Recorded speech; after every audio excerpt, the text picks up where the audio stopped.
Hello বন্ধুরা, চলে এলাম একটা নতুন রেসিপি নিয়ে। আজকে বানানো হবে নবরত্ন শুক্তো।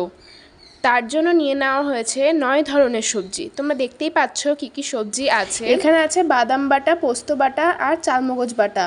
এখানে আছে 5 ফোড়ন আর তেজপাতা, বড়ি আর আমুল দুধ। এরপর সর্ষে আর রাঁধুনি শুকনো খোলায় উচ্ছে নেওয়া হলো। তারপর কড়াইয়ে তেল গরম করে আলু আর বাকি সবজিগুলো ভেজে নেওয়া হলো। সবজিগুলো ভাজা হয়ে গেছে। এরপর চলে যাব মেইন রান্নায়। প্রথমে কড়াইতে তেজপাতা আর 5 ফোড়ন দেওয়া হলো।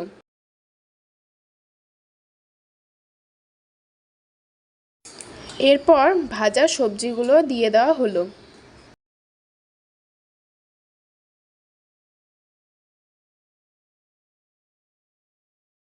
এরপর এর মধ্যে আদা বাটা দেওয়া হলো।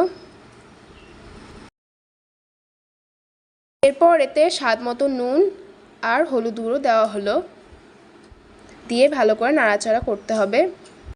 এরপর এতে জল দিয়ে ঢেকে দিতে হবে সেদ্ধ হওয়ার জন্য। এরপর ঢাকনা খুলে যে পেস্ট তৈরি করা হয়েছিল পোস্ত আর বাদাম বাটার, ওটা দিয়ে দেওয়া হলো। এবার এতে আমুল দুধটাও গুলে দিয়ে দেওয়া হলো।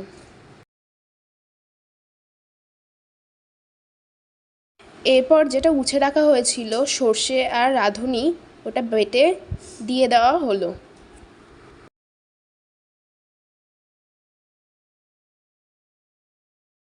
এরপর এতে সামান্য চিনি আর শেষে ঘি দিয়ে একটু নাড়াচাড়া করে নামিয়ে ফেলা হলো। তৈরি হয়ে গেল নবরত্ন শুক্তো। ভিডিওটা ভালো লাগলে অবশ্যই লাইক, শেয়ার আর সাবস্ক্রাইব, কমেন্ট করতে একদম ভুলবেন না।